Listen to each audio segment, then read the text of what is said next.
Dan saat ini telah bergabung melalui sambungan Zoom Wakil Ketua Komisi Pemberantasan Korupsi Nurul Gufron. Selamat siang Pak.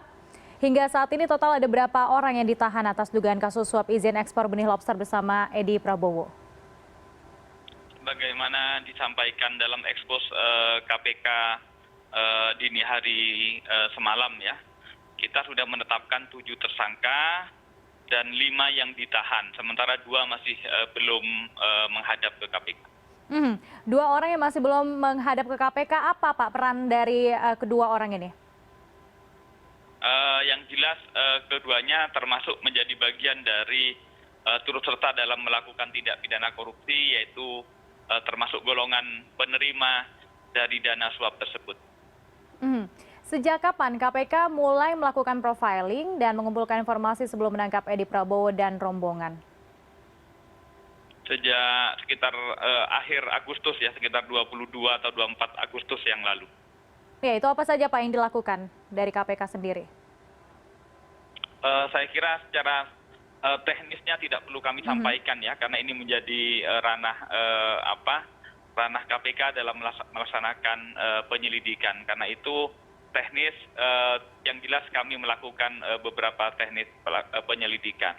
Sehingga kalau teknisnya mohon maaf tidak bisa kami lakukan karena itu adalah bagian dari proses penindakan yang itu dilindungi oleh undang-undang untuk dirahasiakan, Pak. Baik, Pak Nurul, apakah hari ini Edi Prabowo akan kembali menjalani pemeriksaan? Ya tentu, namanya ditahan itu dalam kerangka pemeriksaan, pengembangan dari kasus ini, karena ini kan baru satu perusahaan yang ditengarai melakukan penyuapan kepada saudara EP. Sementara kita ketahui ada beberapa perusahaan lain, tentu kami akan mengembangkan kepada perusahaan-perusahaan yang lain. Iya, dalam proses pemeriksaan ini apakah ada dari pihak KKP begitu yang berupaya untuk masuk ke ranah pemeriksaan begitu Pak? Sementara kami masih mengembangkan dari pihak-pihak yang sudah kami tahan, termasuk juga kami akan memproses 2 orang yang masih belum datang ke KPK. Itu fokusnya kita kepada 7 orang tersebut dulu. Baik, selain 7 orang tadi, kemungkinan apakah ada juga pemanggilan sejumlah kader partai yang ikut terlibat dalam kasus ini? Sejauh ini yang jelas KPK akan memanggil semua pihak yang sekiranya terlibat ya, minimal mengetahui atau kemudian mengalami, baik melihat, mendengar ataupun kemudian mengalami secara langsung atas tindak pidana suap menyuap dalam ekspor lobster ini.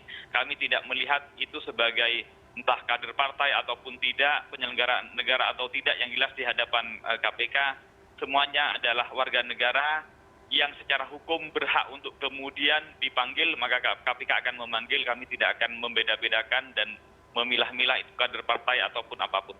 Baik, Pak Nurul, kalau kita lihat di media saat ini, media online khususnya ya, PPATK memperkirakan kerugian negara akibat kasus ekspor lobster ini mencapai 900 miliar rupiah, begitu. Bagaimana tanggapan dari KPK dan seperti apa begitu perkiraan gratifikasi yang diterima oleh Edi Prabowo? Yang memungkinkan itu karena jadi kerugian negaranya itu kan perhitungannya begini.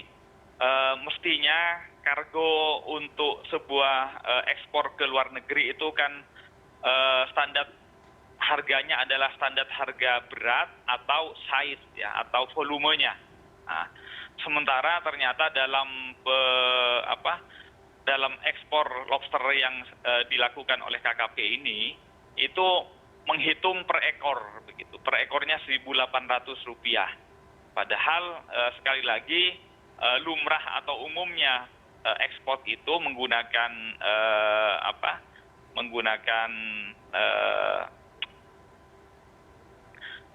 kemasan untuk ekspor itu selalu adalah size ya, ukuran wadahnya atau beratnya, tidak pernah dihitung per ekor gitu. Nah, ini per ekor tentu kemudian menjadi perhitungannya menjadi sangat masif nanti kerugian negaranya. Semestinya ke negara dapat income yang lebih dari itu, tetapi faktanya tidak. Saya kami akan terus bekerja sama dengan PPATK untuk terus menghitung karena PPATK tentu telah memprofil perusahaan-perusahaan yang lain selain PT DPP yang saat ini ditangani oleh KPK. Oke, tapi sejauh ini Pak, berapa Pak perkiraan total suap yang diterima oleh Edi Prabowo sendiri? Jadi kami berdasarkan bukti yang didapat oleh KPK, yaitu sampai saat ini adalah kartu ATM atau kartu debit ya. Nominal yang ada di debit tersebut itu berkisar 9,8 miliar. Itu baru dari satu perusahaan. Padahal perusahaannya sebagaimana diketahui ada beberapa. Tapi kami belum akan menyampaikan pada kesempatan hari ini karena itu masih dalam proses pengembangan. Yang juga menjadi pertanyaan ini Pak Nurul, apakah kemudian tim Satgas dan penyidik yang dipimpin Novel Baswedan ini meminta izin penyadapan kepada pimpinan KPK dan Dewan Pengawas sebelumnya? Semua proses penindakan di KPK itu harus kemudian by surat tugas. Jadi proses penyelidikan dan penyidikannya itu adalah menggunakan surat tugas yang ditandatangani oleh pimpinan. Baik kalau kemudian mau menggunakan upaya paksa penggeledahan, sita dan juga penyadapan, tentu semuanya atas permintaan dari pimpinan kepada Dewas. Jadi prosedurnya semuanya melalui secara benar. Baik, berarti termasuk juga penjemputan Edi Prabowo dan rombongan di Bandara Soekarno-Hatta ya Pak ya? Ya, semuanya by surat tugas. Jadi semuanya tidak ada surat tugasnya. Baik. Hari ini Edi Prabowo akan kembali menjalani pemeriksaan, tapi poin apa Pak yang ingin difokuskan oleh penyidik KPK sendiri? Sekali lagi, sebagaimana disampaikan di awal, kami akan mengembangkan karena yang saat ini menjadi poin untuk masuk dalam kasus ini kan suap dari PT DPP kepada jajaran pejabat di Kementerian KKP, baik dari menteri sampai kepada tim due diligence dan lain-lain. Itu baru pintu masuk. Setelah itu kami akan mengembangkan pada dugaan tindak pidana korupsi yang lain yang mungkin modusnya sama tetapi dilakukan oleh perusahaan-perusahaan yang lain. Baik. Dan terakhir Pak, terkait dengan 2 tersangka yang memang masih belum menghadap ke KPK, apa upaya yang telah dilakukan oleh KPK untuk kemudian bisa segera memanggil kedua tersangka tersebut? Ya, secara prosedur KPK telah melayangkan surat pemanggilan. Namanya pihak yang masih belum sama sekali dipanggil, maka kami akan memanggil. Itu panggilannya 2 kali. Ketika 2 kali tidak hadir, panggilan ketiga itu dengan perintah untuk kemudian membawa ke hadapan penyidik. Belum sampai ke pencekalan untuk luar negeri ya Pak ya? Itu berbarengan ketika sudah tersangka, kami juga sudah menyampaikan surat permohonan izin cekal kepada Kementerian Hukum dan HAM, dalam hal ini pihak imigrasi. Oke.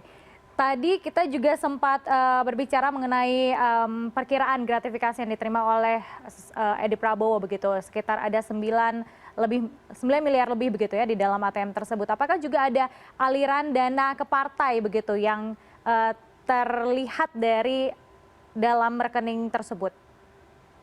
Kami belum menelusuri ke sana ya. Kami tidak memperdulikan apakah ke partai atau ke personal, yang jelas pejabat negara menerima uang untuk berbuat ataupun tidak berbuat sesuatu di dalam kewajiban hukumnya, itu adalah suap begitu. Kami tidak artinya di hadapan KPK sebagai penegak hukum, yang penting adalah bahwa pejabat negara tidak boleh menerima atas kewajibannya berbuat ataupun tidak berbuat sesuatu. Itu sudah masuk pada pasal 5 Undang-Undang Tindak Pidana Korupsi.